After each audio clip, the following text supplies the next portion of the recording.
Brent, call surgery. Dr. Brent, call surgery. Dr. Brent, call surgery. Road of Life. The dynamic story of Dr. Jim Brent. Brought to you by the makers of New Chipso, the faster sudsing soap for easy wash days. Dr. Brent, call surgery.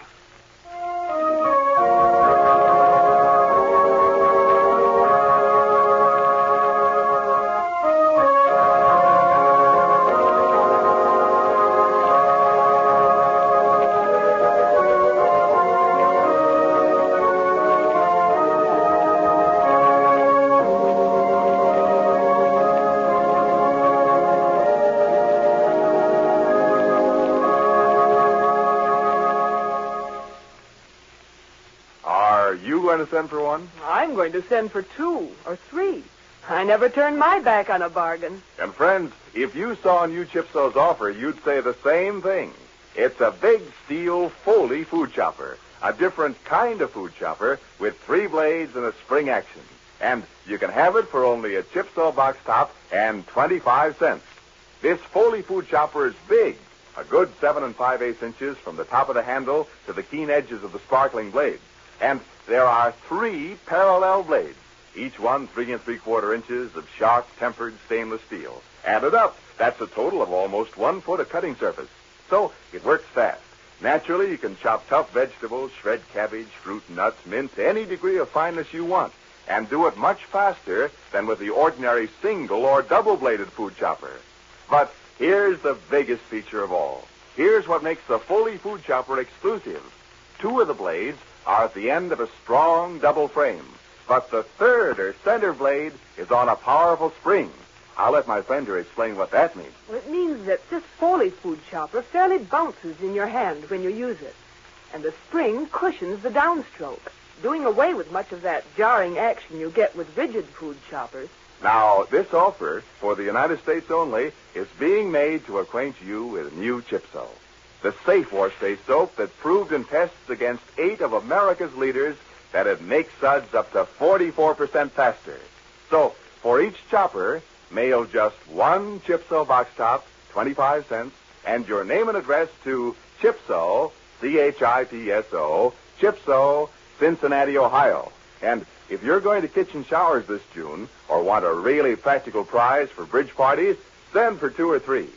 Why not decide to get several food choppers now?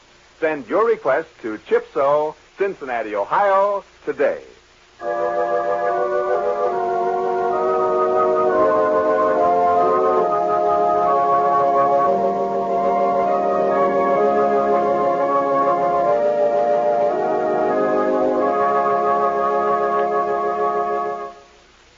And now, Road of Life. A conversation with Carol and Bill interrupted by a frantic telephone call. Helen Stevenson on the other end of the wire, hysterical, almost incoherent, telling Jim that her husband had been in an accident, badly injured, that he'd been removed to Forrester Memorial Hospital, the young doctor leaving the Evans home immediately. What incidents, what happenings and events crowd themselves into the minutes of mortal lives? In the second-floor corridor of the Forrester Hospital, practically deserted at this time, a woman paces nervously back and forth, her face pale, her lips a tremble. Helen, anxiously waiting for Jim to leave Tom's room, his stay with her husband seemingly endless. The overhead clock, a silent witness to her anguish, points to the hour of 10:30, and still Helen walks to and fro, unconscious of the sound made by her heels on the tile floor. Back and forth. Back and forth. And as we listen in, we hear.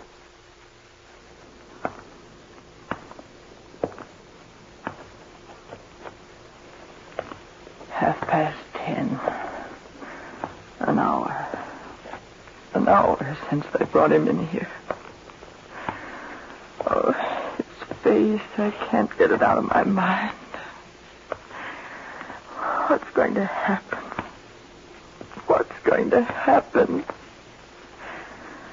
Well, I can't let myself think about that. Things like this, they're out of our hands. Isn't everything out of our hands? Plans, the future. What have we to say about anything? Oh, Tom, I don't have to be told. I know how seriously he's hurt. Oh, dear God, don't let this be the end. Don't let this be the end. I don't know what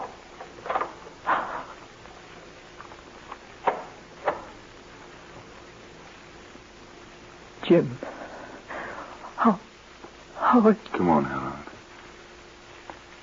Let's go in here and sit down. You're pretty well shaken. But Jim, Tom... Here. Take this chair by the window. There. Now, maybe... It was a terrible shock. The telephone, and somehow I could almost tell by the way it rang that something had happened. It was the police. Someone had called them. They'd brought Tom here. I know, Helen. I understand. Now, try to get hold of yourself. Perhaps you'd like for me to get you something. No, I'll be all right. Jim, is there any hope? Is he going to be... I don't know.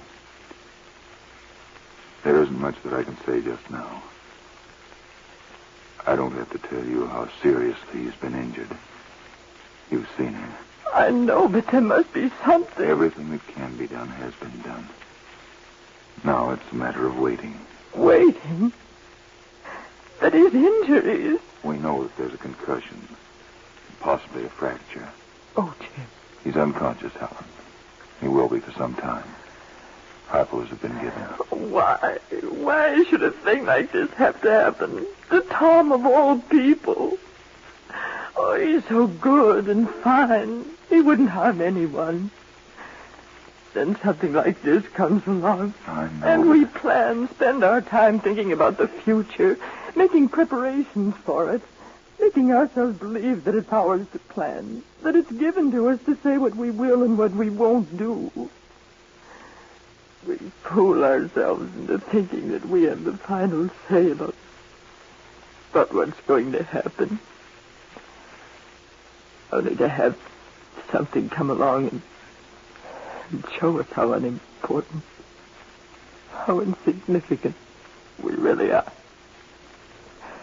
Of what little consequence we are in the great scheme of things. Jim, why don't you say something? Isn't there anything you can say? What is there for me to say, Helen? What is there for anyone to say? There just isn't any answer. You know that. I know. We're not even supposed to question. How often have I heard you say that? Things always happen for the best. You've said that, too. Not once, but many times. But, Jim, how can we possibly believe that when something like this happens? When we see someone close to us made to suffer through no fault of his own, for no reason. It isn't fair. It isn't right. Oh, I know I'm no different from the next person. People have said that same thing over and over again. Are saying and always will say it. Helen, no, I'm not going to try to stop you. This isn't the time. Time. Everything has to do with time. The past, the present, the future. Future? What future? Oh, there's a time for everything. Even for something like this. Happiness, contentment. What little time there is for that. An hour, a day perhaps. And it's all over. It's taken away from us. Just a minute, Helen. Oh, there isn't anything you can say. There isn't anyone anything to say. Oh, you've admitted that. Oh, you're right, Jim. There isn't any yet. I used to try to find one for others, but I couldn't. Not really. And I can't find one now.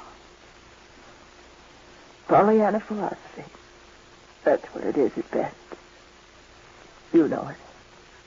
I know it. We're not to know to understand why things happen to us.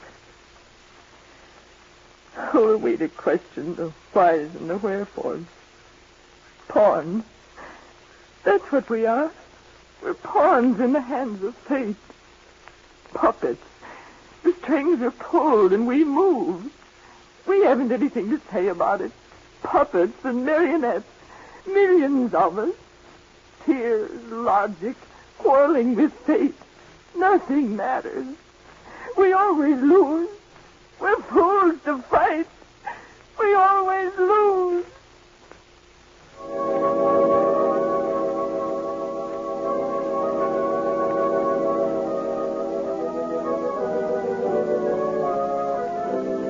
Surgery calling Dr. Brent. Surgery calling Dr. Brent. Surgery calling Dr. Brent.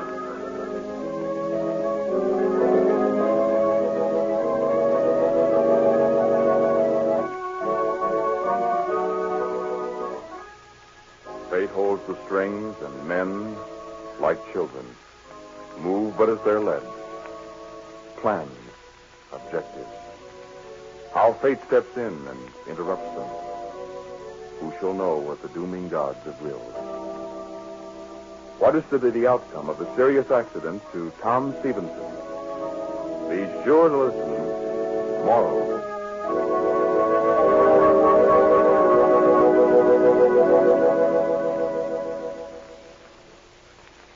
Remember, ladies, no bargain lasts forever.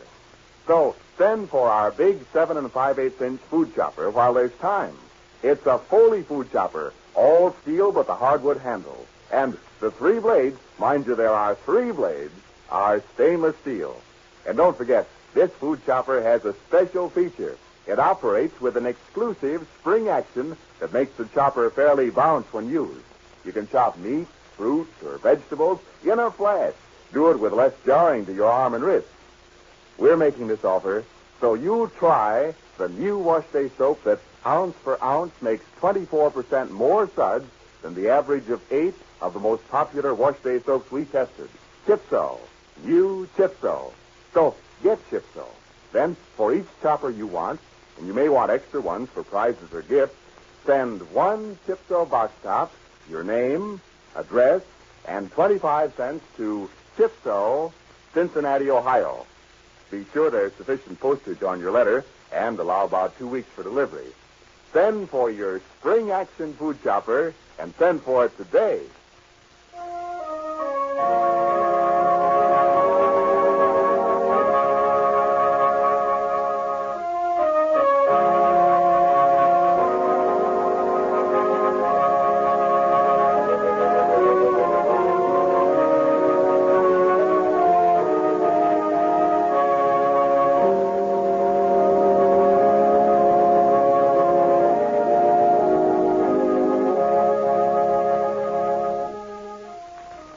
Helen writes, do we always lose? Or in fighting, do we gain far more than we realize at the time? Tomorrow, Junior Stevenson makes a telephone call, which is bound to affect several lives. Won't you join us at this same time?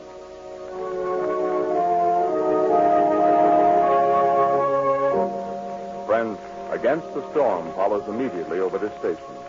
We're sure you'll want to listen each weekday to this sincere and beautiful story of fine and gentle people who find refuge in friendship and understanding, even against the storm.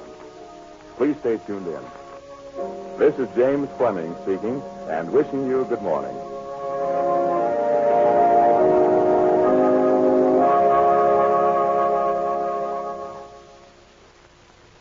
This is the National Broadcasting Company.